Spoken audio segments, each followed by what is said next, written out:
Salut tout le monde! Et oui, aujourd'hui, on va faire de l'ébénisterie. Ben oui, je vous présente mes ciseaux à bois. Question de bien peaufiner mon projet, mon niveau. Un petit coup de marteau ici. Et puis, ben voilà, mon beau projet, ma cabane à oiseaux. Bon, en tout cas, aujourd'hui, on s'en va rencontrer un artisan ébéniste un peu plus professionnel que moi. On s'en va rencontrer Denis Perron de la compagnie Ligna. Bonne émission!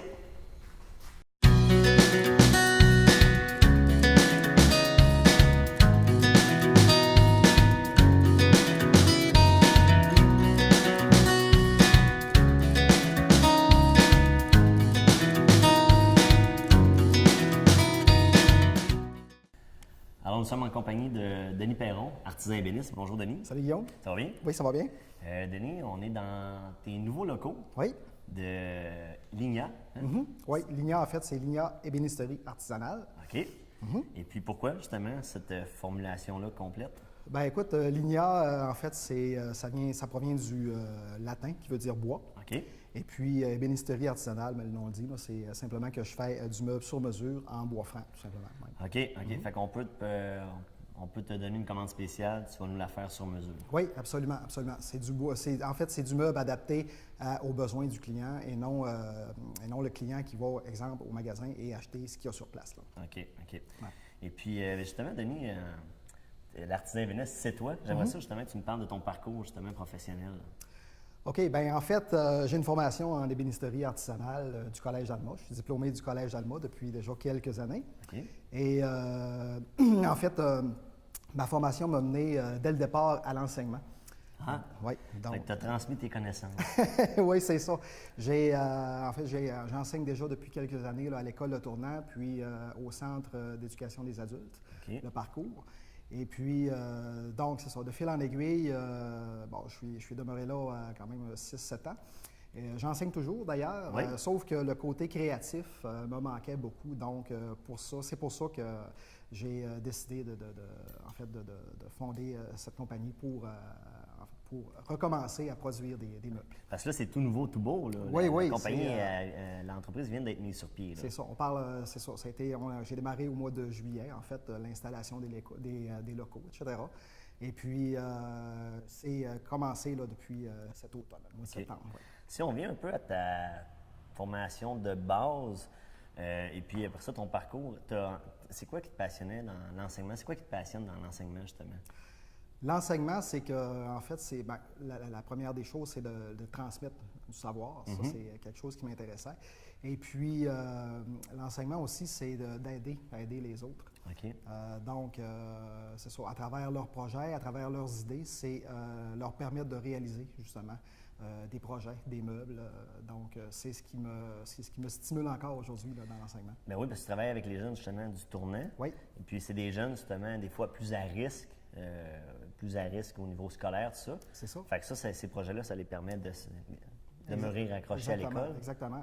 Et je les comprends tellement, dû au fait que moi, on parlait de mon parcours tout à l'heure. Au départ, j'étais au niveau administratif, donc je travaillais en veston et cravate. Dans un bureau. C'est ça. Entre quatre murs. C'est ça. Donc, et puis, je me suis rendu compte que le côté, si on veut, tangible du travail, le Manuel. résultat concret du travail, ça me manquait beaucoup. Donc, d'où ma décision de travailler, en fait, d'étudier en ébénisterie. Et puis, ces jeunes-là, justement, souvent, on parle des jeunes du tournant, le côté académique, c'est peut-être plus difficile pour eux. Et souvent, ils vont aller chercher, justement, une motivation dans le travail concret. Donc, c'est là qu'on se rejoint un et l'autre. Parce que quand on parle de motivation et de passion, autant dans ton travail présentement, le fait que tu as démarré en entreprise, autant dans la transmission de tes connaissances, des savoirs à ces jeunes-là, c'est important. Exact. Et puis justement, y a-t-il des projets que tu te souviens que certains jeunes ont fait qui t'ont étonné à travers les dernières années?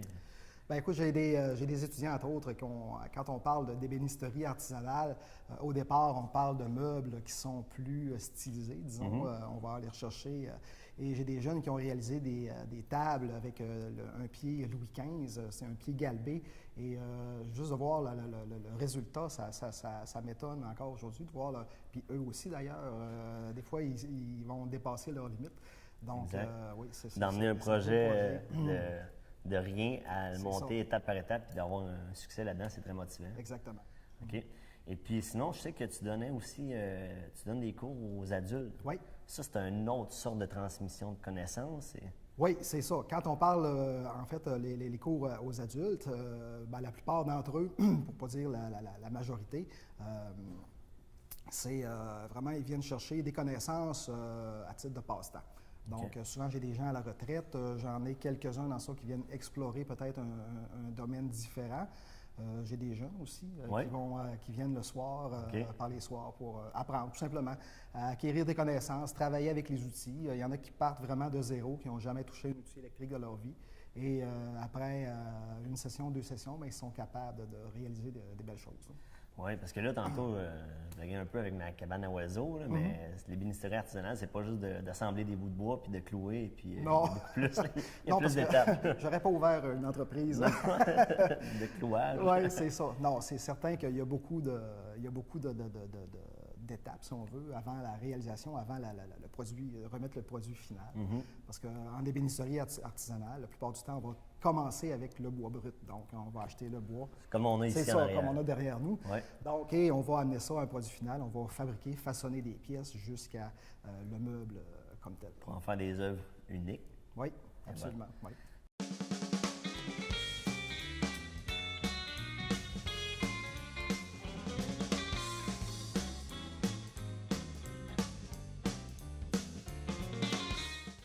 Denis, la profession d'artisan ébéniste, c'est une profession qui est vieille. C'est une vieille profession. C'est un vieux métier, ça date de longtemps. Oui.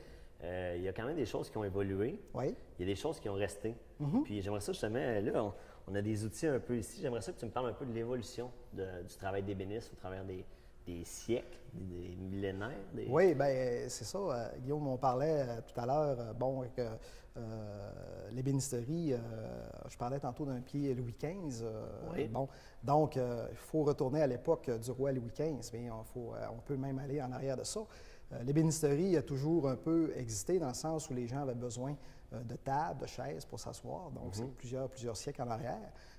Bien entendu, au départ, si on remonte à notre époque à nous, on recule seulement de 50 ans, 50-60 années.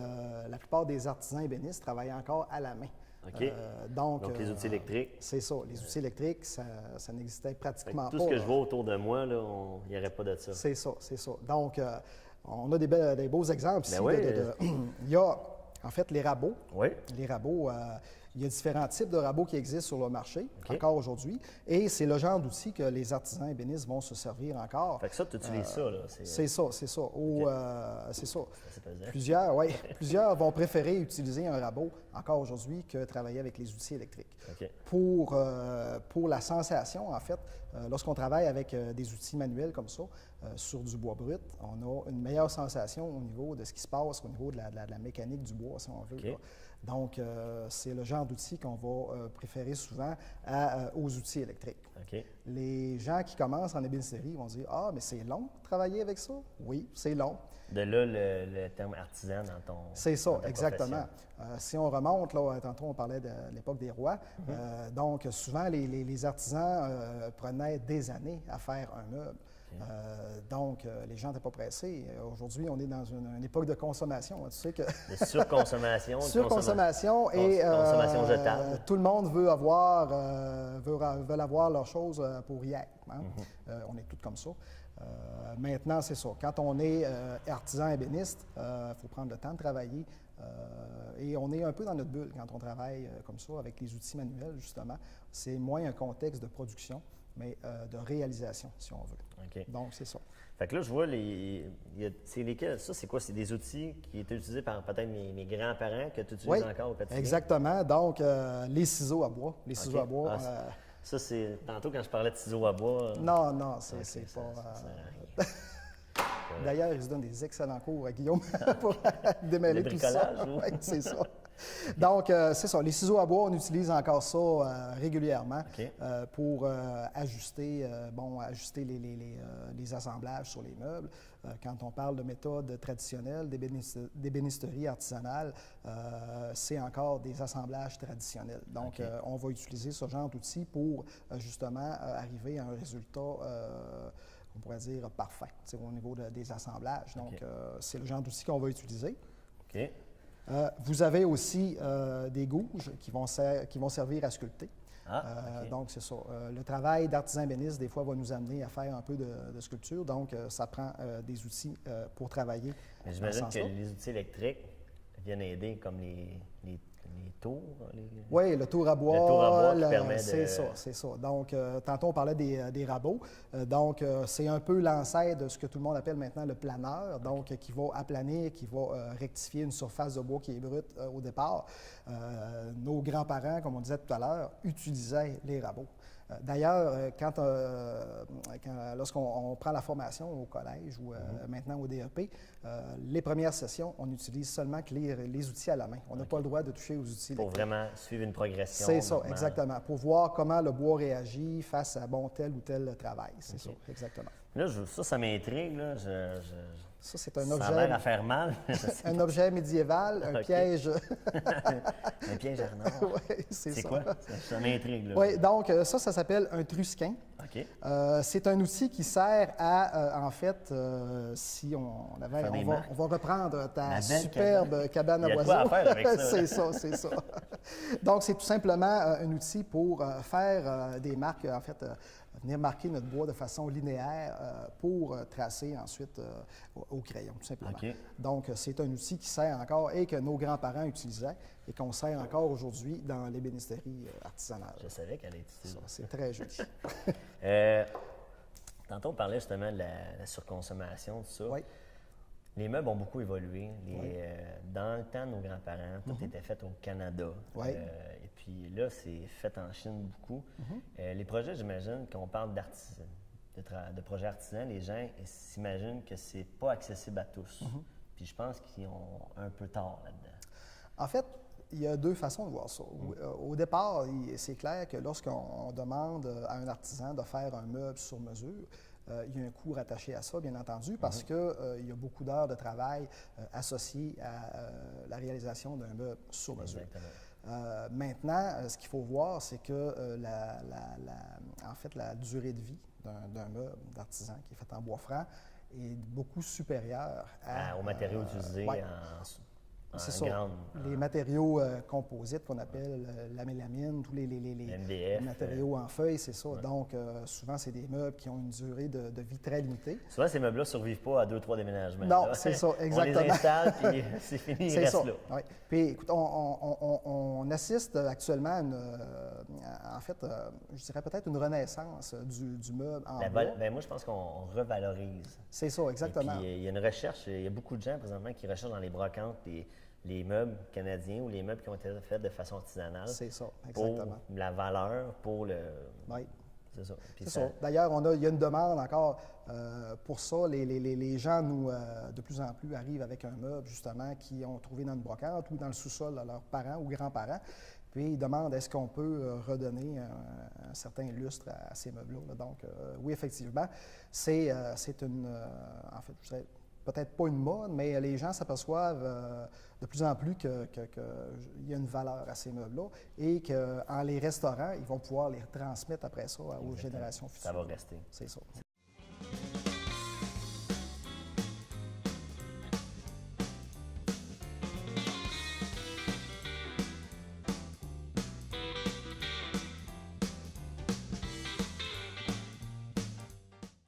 On a parlé un peu plus tantôt du volet de ton parcours professionnel. Oui. On va parler un peu plus du côté administratif d'une entreprise. Oui. Les étapes qui t'ont emmené à ça, les étapes auxquelles tu as passé pour démarrer cette entreprise-là, parce qu'il y en a des gens qui peut-être sont à la maison, et puis que là, présentement, ils cogitent à tout ce projet-là, un projet comme ça, puis des fois, on voit la montagne, mais on ne voit pas les étapes Oui. auxquelles il faut affronter pour arriver en haut. OK. Donc, je t'écoute. Bien, en fait, le départ d'une entreprise, c'est il y a un besoin derrière ça. Un besoin soit de la part de l'entrepreneur et il y a un besoin, évidemment, au niveau de la clientèle. Exact. Donc, La fameuse loi de l'offre et la demande. Oui, c'est ça, exactement. Donc, dans mon cas, à moi, comme je disais tout à l'heure, au niveau de l'enseignement, oui, c'est des choses qui me passionnent. Par contre, il me manquait toujours le côté créatif. Assez que des fois, j'avais le goût de presque comme tasser l'élève, je vais le faire à ta place. Je vais t'aider. Ah, c'est mon projet. C'est ça. Donc, c'est ça. Toujours de fil en aiguille, j'ai toujours un peu fait durant la saison estivale où il n'y a pas de cours. J'ai toujours fait des projets pour des amis, des parents. Sauf que je faisais ça à plus petite échelle. Tu faisais ça où? Je faisais ça dans le garage chez mon père que j'avais exproprié. Merci, papa. Mais Denis, tu sais que toutes les grandes entreprises ont commencé dans le garage parental. C'est ça, c'est Qui ça. sait? C'est ça. Donc, c'est ça. Donc, au niveau de mon parcours, à un moment donné, je me suis aperçu que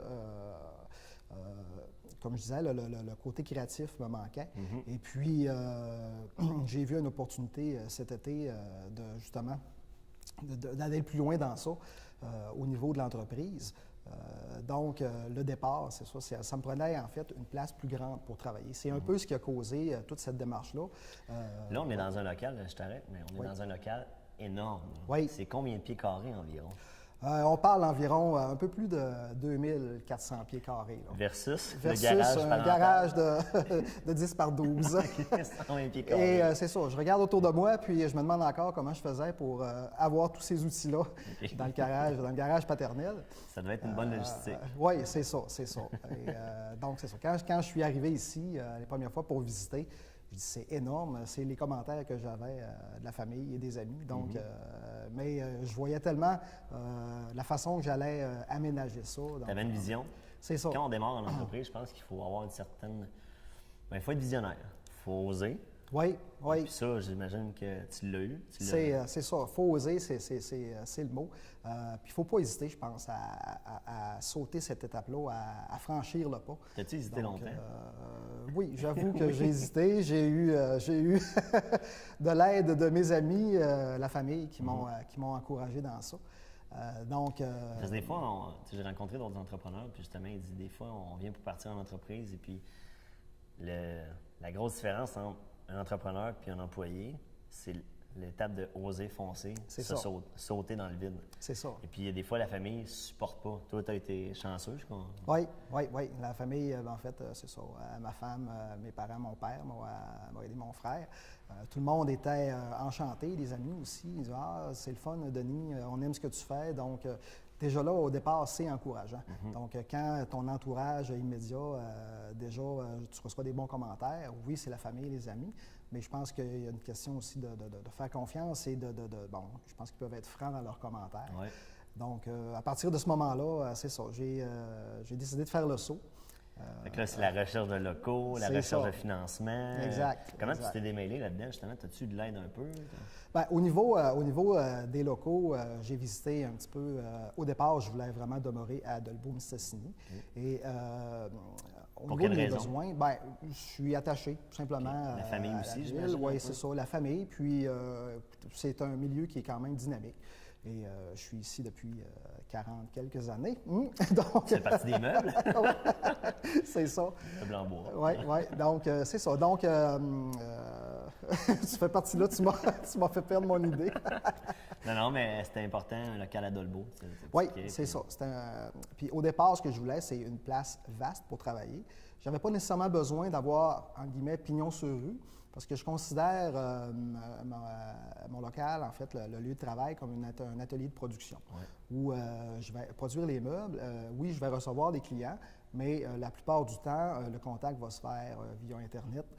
On sait qu'à l'ère des communications, aujourd'hui, le monde est notre clientèle. Et voilà, donc, c'est exactement. ça.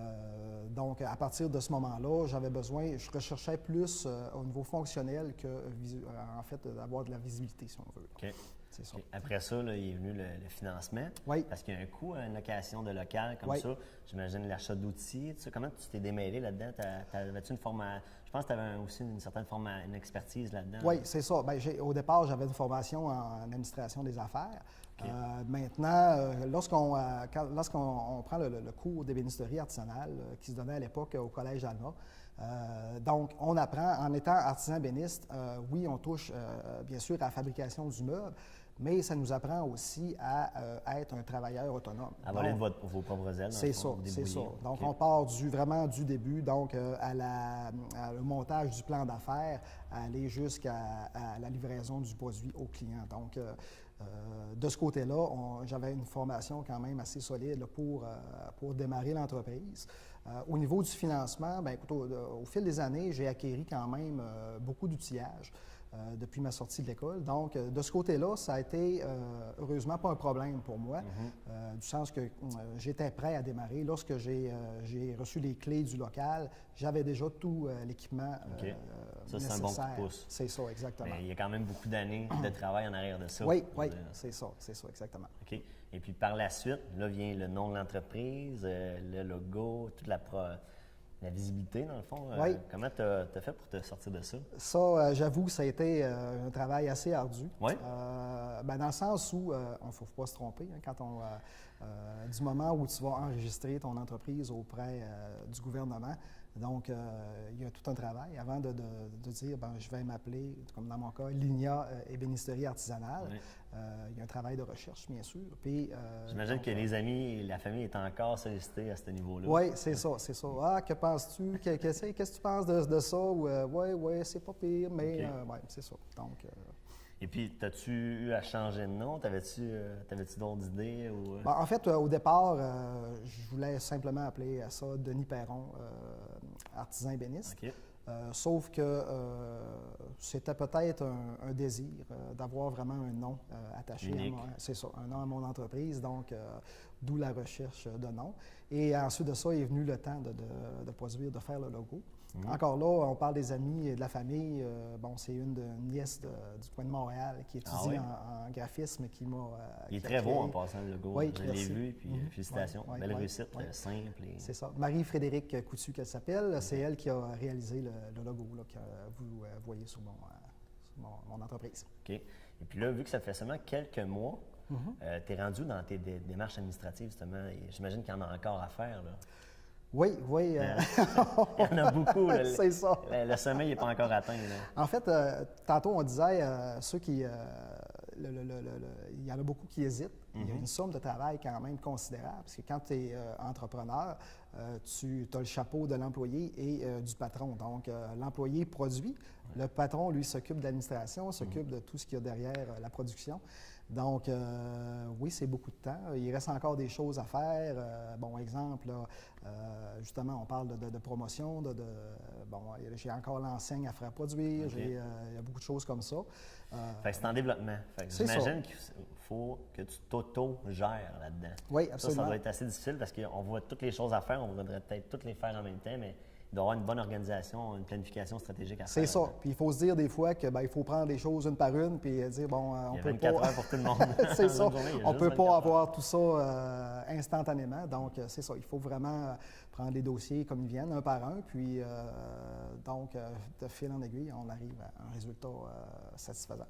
Un résultat comme ça. C'est ça.